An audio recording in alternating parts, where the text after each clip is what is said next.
Good morning, people. This is going to be a super short, weird physics one. So, in my model with the fractional quarks and all that stuff, essentially we have the three Cartesian axes, and in an electron, there's a charge.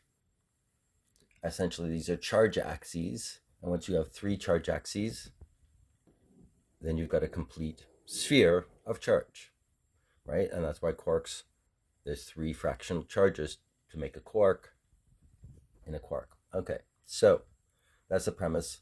And then, so let's say an electron would be, so if this was a proton, and we're going to pretend a proton's down in here, that already exists, and that's a more complicated item because it's got angular momentum. See, it's a neutrino plus a positron, creating an inward vortex, a sink. The spin from the neutrino plus the inward charge, because that's the nature of the proton, where I think really what happens is gravity rules. Gravity plus spin creates a vortex. The vortex creates a sink, that's a hole. The hole causes a flow, that is the electron, because see, we only see the tail. We see a divergent view of the situation. This is the point of convergence, and that's why protons are localized and positive. And we don't see positron-y things very much because it's a flow. So back to this drawing. So we have the three axes of flow in an electron. But then we've got the tau, and like, what's up with that tau particle in the muon? And my suggestion is simply like, wait, what's the decay of a tau? A tau loses a neutrino, loses some spin. So let's take an electron and add some spin. You take an electron, just a regular electron. Okay, let's imagine this is an electron, and these are the inflows, and that's why there's divergence. See divergence. Let's just make it a simple particle, so it's right. That's a positron, proton in the middle, sink, causing the flow.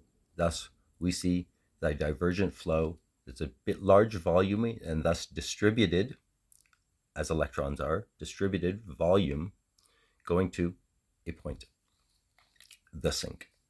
This is my premise. We're just playing with as if it's all just fluid dynamics. And if this was a dielectric fluid, then flows in a dielectric fluid cause charge separation. Basically the flow stress on the material creates a charge differential. So this is what we got. This is my premise for the all physics stuff. So here we go. Now, that's just a regular electron. How do you make a tau? So you've got an electron, and what you do is you add a neutrino, some spin, that puts it off axis. So now it's got an additional stress axis on it that makes it a tau. It's like spinning in an extra direction that doesn't usually spin in. Or actually, that would be a muon. And then the tau would be one other step beyond that, because there are three axes. There's three states.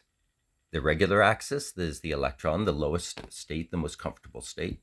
Now you can twist it, and sort of it'll function temporarily, very briefly, but it wants to snap back to being an electron.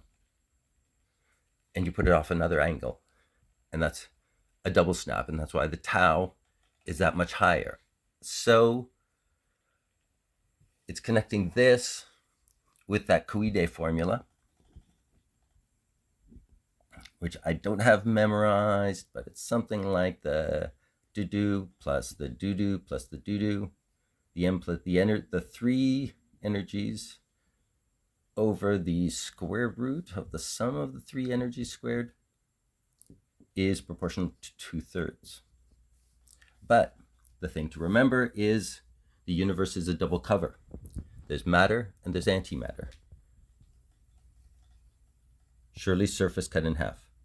You're coming up, your matter, let's say, going like this.